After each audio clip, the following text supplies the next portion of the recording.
Does Reformed theology, yes, Reformed theology actually teach that you don't have free will? If you've been a believer for a nice amount of time, you've probably heard the debate, or you're probably going to hear the debate at some point about Calvinists and Arminians on free will. On the one hand, you probably heard Calvinists talking about the bondage of the will. And on the other hand, you probably heard Arminians say if there is no free will, that means that God has made us into robots. Hold up. You've got that all wrong. All right, let's divide this up into two categories. Free will concerning my everyday life choices versus free will concerning salvation. Concerning everyday life, I'm not a robot.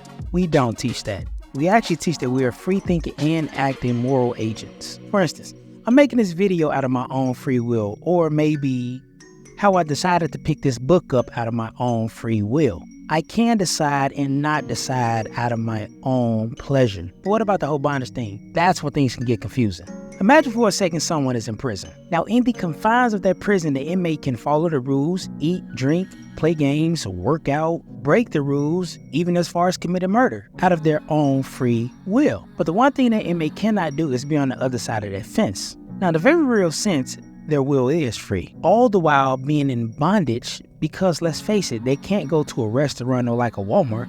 For lack of better words, their will is confined to a specific area. In the same manner, Reformed theology is actually saying we are in bondage to a fallen nature due to the fact that we live in a fallen world. Yet we are still moral agents. Only our will is more inclined to evil. So with that out the way, it'll springboard us into free will concerning salvation. Because the scripture tells us that none is righteous and no one seeks after God, we can clearly see if left to our own devices, we would always choose evil. So now the question has to be asked, if no one seeks after God, and if left to our own devices, we will always choose evil, somebody might have a rebuttal and say, does God then force us to love him? Hence, taking away our free will, and then you can kind of say we're robots. Absolutely not.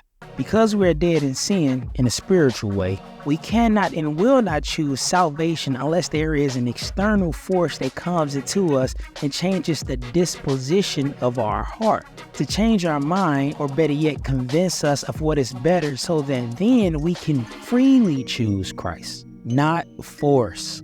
So then, does Reformed theology actually teach that we don't have free will? Well, depends on what you're talking about. For everyday life, absolutely, you have free will as a moral agent. But concerning salvation, read this carefully.